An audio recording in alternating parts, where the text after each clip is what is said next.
নমস্কার বন্ধুরা, কেমন আছেন? আশা করি যে যেখানে আছেন নিজের খেয়াল রাখছেন আর ভালো আছেন। আজকে ব্লগের শুরুতেই বেশ কয়েকখানি পেয়ারা আপনারা দেখতে পাচ্ছেন। পেয়ারাগুলো হচ্ছে গাছের পেয়ারা, এক্কেবারে গাছের মানে বাড়ির পেয়ারা। আর এখন থেকে আমি ইউজ করব শেহনাজ হুসেনের এই হেনাটা। এটা মন্দ নয়, ভালো আমি ইউজ করেছি। আজকে সকালবেলা উঠেই ফুল তোলা হয়ে গেছে কারণ আজ হচ্ছে বৃহস্পতিবার। ইতিমধ্যেই আমার চোখে পড়ছে ২ টি শিশু লাউ গাছের চারা। চারা গাছগুলি উঠেছে বটে, এবার সেগুলোকে অন্য জায়গাতে প্রতিস্থাপনও করতে হবে। তো যাই হোক এই সমস্ত কিছু ভিডিও করে আমি এখন এসে গেছি ছাদে। ছাদে এসে রোজই আমার এই অপরাজিতা গাছটাকে আমি দেখাই যেটা আস্তে, আস্তে বেড়ে উঠছে এবং সেই সঙ্গে আমার মনের অত্যন্ত কাছের হচ্ছে এই জবা গাছটি, চাম্পাহাটি থেকে আনা। আমি জানি না কবে এই গাছের মধ্যে আমি একটু পাতা দেখতে পাবো। যাই হোক দেখা যাক কি হয়।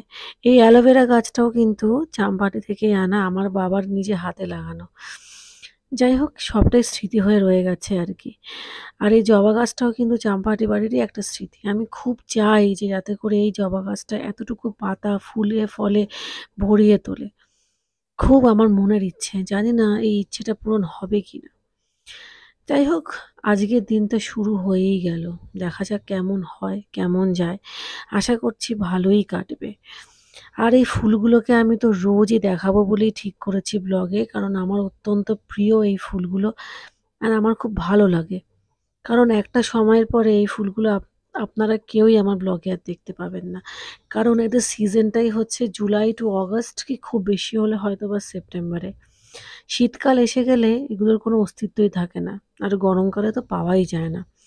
এই বর্ষাকালটাতেই এই ফুলগুলো জীবন লাভ করে, জীবিত হয়ে ওঠে, সে সঙ্গে গাছগুলো। সারা বছর এই গাছগুলোতে জল দিতে হয় এবং সত্যি কথা বলতে বাঁচিয়ে রাখাটা খুব ডিফিকাল্ট হয়ে যায় বন্ধুরা। খুবই ডিফিকাল্ট হয়ে যায়। যাই হোক, যেহেতু আজকে বৃহস্পতিবার অনেক কাজ রয়েছে।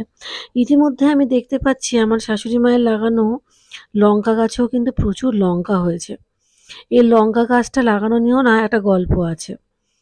সেটা হচ্ছে এই যে লঙ্কা গাছে যে চারাটি আনা হয়েছে এটা আমার শাশুড়ি মা এনেছেন এবং যাদের কাছ থেকে নিয়ে আসা হয়েছে তারা কিন্তু খুব কট্টর চাষি। কট্টর কথাটা এইজন্য ইউজ করলাম, এরা কিন্তু সহজে অন্য কোথাও এই লঙ্কার চারা বিক্রি করতে চান না। অনেক রিকোয়েস্ট করার পরে তবে গিয়ে এনারা দিয়েছেন। ওই চাষিদের একটাই বক্তব্য ছিল যে আমরা কেবলমাত্র যারা চাষ করে তাদেরকেই দিই। আমরা অন্য কোনো ক্রেতাকে দিই না। কিন্তু যেহেতু আমাদের বড়ই গাছের শখ, সেজন্য অত্যন্ত রিকোয়েস্ট করার পরে আমরা এই লঙ্কা গাছের চারাখানি পেয়েছি। বলতে পারেন যে এই পুরো কৃতিত্বই আমার শাশুড়ির, কারণ ওনারই বেশি আগ্রহটা ছিল এবং রিকোয়েস্টটাও ওনার দিক থেকেই বেশি ছিল। তবে যাই হোক আমার ছেলে আজকে বড় মজায় আছে। ওকে ছাদে এনে বসিয়ে দিয়েছি, ও ওর মতন রয়েছে, আমরা আমাদের মতন কাজ করছি। আজ অনেক দিন পরে এই বেলি ফুল গাছে বেল ফুল ধরল। ভালোই লাগছে দেখে। যাই হোক আর এই যে ওয়াকারটা এটা অন্নপ্রাশনে পেয়েছে। অন্নপ্রাশন বলছি সরি, ওর জন্মদিনে। আসলে আমার ছেলের অন্নপ্রাশনটা তো সেভাবে করে হয়নি, তাই বারবার মুখ দিয়ে ওটাই বেরিয়ে যায়।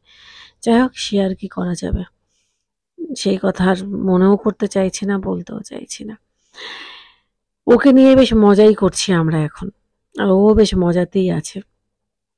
খেলছে, ভালোও লাগছে। খোলা আকাশ, খোলা ছাদ কার না ভাল লাগে বলুন?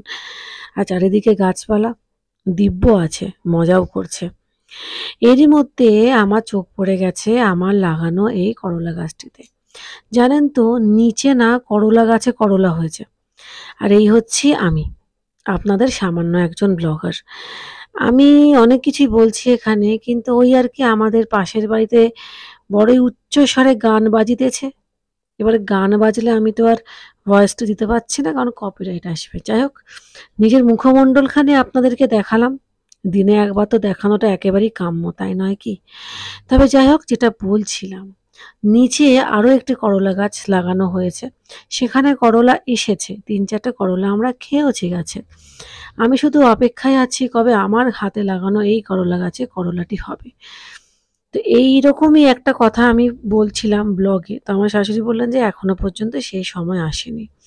তবে একটা কথা ঠিক বন্ধুরা, যে টবে আমি করলা গাছ, জেট প্ল্যান্ট এবং পুদিনা গাছ লাগিয়েছি ওই টবে কিন্তু একটু মাটির প্রয়োজন, একটুখানি সারের প্রয়োজন।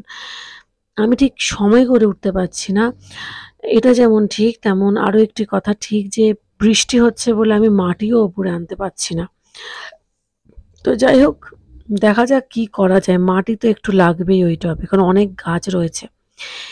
এই সমস্ত কিছু ভাবতে ভাবতেই আমার চোখ পড়ে গেছে রক্তকরবীতে। রক্তকরবী আমার অত্যন্ত প্রিয় একটি ফুল। আমার সব ফুলই প্রিয় বন্ধুরা, আমি আলাদা করে আর কি বলবো। তবে যাই হোক, রক্তকরবীর রংটা আমার বড় পছন্দের, ওই জন্যই বললাম যে আমার অত্যন্ত প্রিয় একটি ফুল। যাই হোক, ছাদের সমস্ত কাজ শেষ হলো, ভিডিও শ্যুট করা হলো, ব্লগিং হলো। এইবারে ফিরে আসি আমার নিত্যকর্মে। আজকে বৃহস্পতিবার, আজকে আমাদের কাজের দিদিটি নিচটা মুছেছে, ওপরটা মুছেনি। সেই জন্য আমি ওপরটা একটু মুছে নিচ্ছি। আর ব্লগিং করব, আবার ঘরের কাজও করব, এই দুটো কাজ একসঙ্গে চালনা করা কিন্তু অত্যন্ত কঠিন বন্ধুরা। ক্যামেরা সেট করা, সেটিংয়ের মাধ্যমে সমস্ত জিনিসটাকে দেখানো যথেষ্ট সাপেক্ষের ব্যাপার।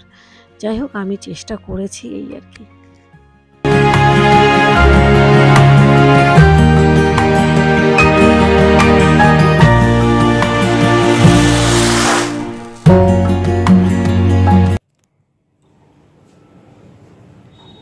বাহ,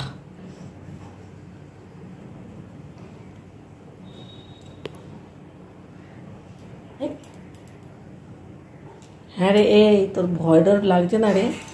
ও আমাকে দেখলে এই তার আমি চাই যা ঠাম্মাকে বলো করে চল বাস যে আমি এলাম অমনি টালা লা লা লা তুই যা যা। চিন্তা করো, এখানে এসে ওখানে ও ভোটা, ও তো ওরই বাড়ি। ঠাম্মাকে বল ওপরে আসতে। আমাকে দেখলে ভয় পায়। হ্যাঁ, কাউকে দেখলে ভয় পায় না। আর কাণ্ড দেখুন, এখানে এসেছে বিড়াল। কি ঝামেলায় পড়েছি বলুন তো, এই বিড়াল বিড়াল করে। দেখ, এখন আমি বেরোচ্ছি, মেয়েকে যাচ্ছি পড়তে যাবে আমার মেয়ে। রিক্সাওয়ালাটা আসছে। সত্যি বন্ধুরা, বিড়াল নিয়ে বড় সমস্যায় পড়েছি। আর এই একখানি বিড়াল আমাদের না একটা ভয়ের কারণ আছে জানেন তো। প্রথম কথা হচ্ছে যে এইরকমই একটা বিড়াল আমাদের বাড়িতে খুবই আনাগোনা ছিল তার, এবং সেই বিড়ালটির প্রতি আমাদের মায়াও পড়ে গেছিল। এবং সত্যি কথা বলতে সেই বিড়ালটিও এরকমই অন্তঃসত্ত্বা একটি বিড়ালই ছিল। সে যথারীতি আমাদের বাড়িতেই বাচ্চা দেয় এবং আমরা সবাই খুব খুশিই ছিলাম। যত্ন আত্তি বলুন, কোনো কিছুরই কোনো ত্রুটি হয়নি। কিন্তু ওই আর কি, কালক্রমে বাচ্চাগুলোও মারা যায়, আর বিড়ালটিও আমাদের বাড়িতেই শেষ নিঃশ্বাস ত্যাগ করে। তারপর থেকে না বিড়ালের প্রতি একটা কি বলবো, দুঃখ বলুন, কষ্ট বলুন, সমস্তটা মিলিয়ে মিশিয়ে এমনই একটা অবস্থা হয়েছে, আর বিড়াল চাইছি না। এমনিতেও আমি শুনেছি যে বিড়াল মরাটা নাকি ভালো জিনিস নয় বাড়িতে, কিন্তু এখন কি করা যায় বলুন তো। প্রাণ তো, কোথায় কে কিভাবে করে প্রাণ ত্যাগ করবে কিচ্ছু সেটি বলা যায় না। যাই হোক, ঝপ করে দুপুর থেকে কিন্তু সন্ধে নেমে গেল, তাই না? এখন মেয়েকে আমি আনতে যাচ্ছি। আপনাদের সাথে গল্প করতে করতে মেয়েকে দিয়েও এসেছি, এখন যাচ্ছি আনতে। আর এখন যেহেতু শ্রাবণ মাস, তাই প্রত্যেকটা শিব মন্দিরেই কিন্তু পুজো হচ্ছে।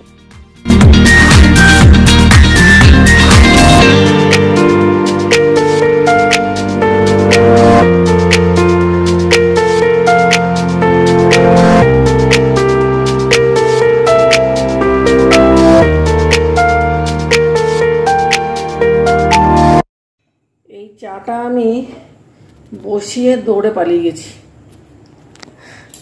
তারপরে আমি ভেবেছি চাটা খেয়ে মেয়েকে আনতে যাবো। মেয়ের স্যার স্যার এসেছে প্রায় 6টা, 5:30টায় আসার কথা, তো উনি 1 ঘন্টা পড়ান 6টা। তো তারপরে দেখছি যে চা বসাতে আমার রিক্সাওয়ালা চলে এসেছে। চাটা বসিয়ে দিয়ে পালিয়ে গেছি, চলে গেছি আর কি। চা আর খাওয়া হয়নি, চা আর করাও হয়নি। এখন এই জন্য আবার চাটা করছি। বাপরে বাপ, এই মঙ্গলবার আর বৃহস্পতিবার দিনটা না ভীষণ চাপ যায়, ভালো লাগে না, একদম ভালো লাগে না। আমি নিজেও ভেবে দেখেছি, আমি যদি মঙ্গলবার বৃহস্পতিবার দিনটাও যদি যাই না, যদি আমি পায়ে হেঁটেও যাই, রিক্সা যদি আমি নাও করি, তাহলে খুব একটা বেশি আমার লাভ হয় না। কারণ যে জায়গাটা দিয়ে আমার মেয়ে পড়তে যায় ওখান দিয়ে হাঁটা খুব ডিফিকাল্ট। আমি তো হেঁটে দেখেছি 1 মাস 1-1.5 মাস আমি হেঁটে দেখেছি।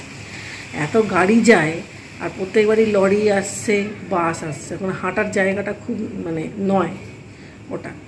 তো যার জন্য আমি যদি টোটোও করি, আমার ওই ওকে মেয়েকে দিয়ে আমি ফিরে আসি 30 টাকা, মেয়েকে আনতে যাই 10 টাকা, 40 টাকা, আবার মেয়েকে নিয়ে যখন আমি ব্যাক করি প্রায় ওই 40 আর 20, 60 টাকা আমার এমনিতেই যায়। তার দিয়ে আমার রিক্সাতে ঠিক আছে। ওই জন্যই এটা করা, কারণ লাভ নেই, লাভ হচ্ছে না, আমি দেখেছি খুব একটা কোনো কিছুতেই কোনো লাভ নেই। যাই হোক,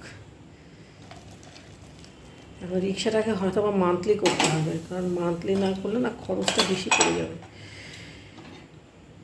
দেখা যাক এবারে কী করি না করি। আপনাদের সাথে অনেক গল্প করে ফেললাম, চাও খাওয়া হয়ে গেছে। চাটা তো করতে করতেই ছুটে পালিয়েছিলাম, এমনই তাড়াহুড়োর অবস্থা। যাই হোক, ঠিক আছে।